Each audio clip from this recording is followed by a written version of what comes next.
No. I'm here to tell you everything regarding your punishments.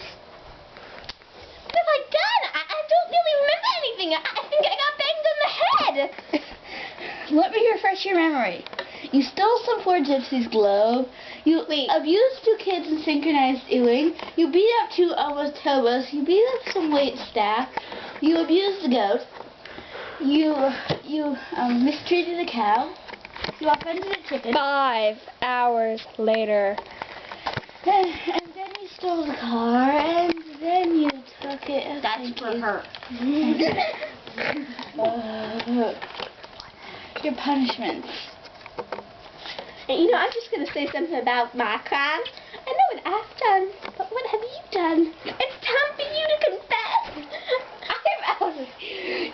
I can't take it anymore. Is there any other police officer to interview me?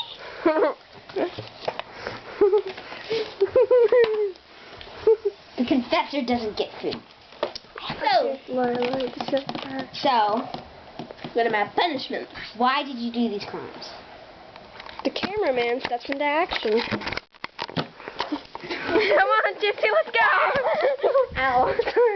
Come on, Gypsy, let's go! Come on!